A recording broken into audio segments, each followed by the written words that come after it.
আজকের এই ভিডিওতে আমি তোমাদের সাথে একটা সুন্দর সকাল শেয়ার করব। হ্যালো এভরিওয়ান, আসসালামু আলাইকুম। সবাই কেমন আছো? আশা করি সবাই ভালো আছো। সকালে ঘুম থেকে উঠে ফ্রেশ হয়ে প্রথমে আমি রাইস কুকারে গরম পানি বসিয়ে দিই, তারপর ফ্রিজ থেকে বুট, আদা, রসুন, হলুদ গুঁড়া, মরিচ গুঁড়া, ধনিয়া গুঁড়া, এলাচ, দারচিনি, লবঙ্গ, তেজপাতা, লবণ আর তেল এগুলো নিয়ে নিই। তারপর প্রথমে এখানে আমি গরম মশলাগুলো ভেজে নিয়েছি, দেন পেঁয়াজ কুচি দিয়ে ওটাও ভেজে নেওয়ার পর আদা বাটাটা দিয়ে দিয়েছি। আর আদা বাটাটা আমি ভাজার সময় দিই, না হয় এটার স্মেল আমার কাছে অনেক বেশি খারাপ লাগে। তো পেঁয়াজ আদা বাটা এটা ভালোভাবে ভেজে নিব, তারপর পানি দিয়ে মশলাটা গুলিয়ে মশলাটা দিয়ে দিব। আর পানি দেওয়ার কারণে দেখা গিয়েছে মশলাটা পুড়ে যাবে না এখানে। তারপর আমি আদাটা দিয়ে দিব। এই মশলাটা ভালোভাবে যখন কষিয়ে যাবে বুটগুলো দিয়ে দিব। এগুলোকে অনেকে ছোলা বুটও বলে থাকে, তো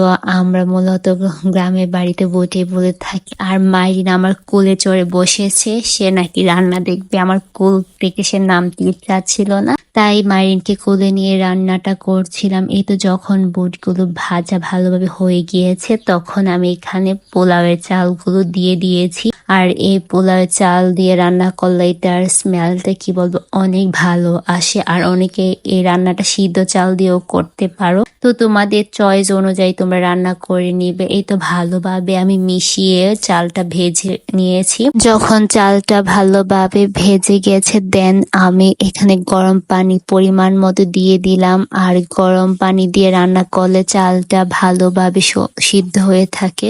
দেখো আমি রান্না করার সময় পাতিলে এরকম ভাবে ঢোল বাজে, কেন জানি আমার কাছে অনেক ভালো লাগে। তো দেখো কত ঝরঝর করে পোলাও রান্নাটা করে নিচ্ছি। এই রান্নাটা আমি ডিসেম্বর যখন সিলেট গিয়েছিলাম তখন খেয়েছিলাম, আর খাবারটা খেয়ে আমার কাছে অনেক ভালো লেগেছে। তো এখান থেকে আমি রান্নাটা মূলত একটু শিখে এসেছিলাম, তো তাদের প্রসেস অনুযায়ী সুন্দর করে রান্না করে নিয়েছি। আর এটা ডিম দিয়ে খাবো, আর যেহেতু গরুর মাংস আছে তো ভাবলাম এইগুলো দিয়ে খাবারটা খেয়ে নিই। দেন আবার আম্মু দেখি মাটির চুলায় কাঁঠালের রস দিয়ে এখানে সুন্দর করে বড়া পিঠা বানাচ্ছে। আর এই পিঠাগুলো খেতে যে এত মজা হবে মানে ভাবতেই পারছিলাম না, কারণ এই পিঠাটা আম্মু প্রথমবার ট্রাই করছিল। আমি বলেছিলাম ইউটিউবে দেখেছি, আম্মুকে বলেছিলাম, আর আম্মু এভাবেই চেষ্টা করেছে। আর পিঠাগুলো মাশাআল্লাহ অনেক বেশি মজা হয়েছে। এই পিঠাগুলো বানানোর প্রসেসটা অনেক বেশি সহজ। জাস্ট কাঁঠালের রস, চিনি আর চালের আটা এগুলো নিয়ে একসাথে মিক্স করে তেলে দিলেই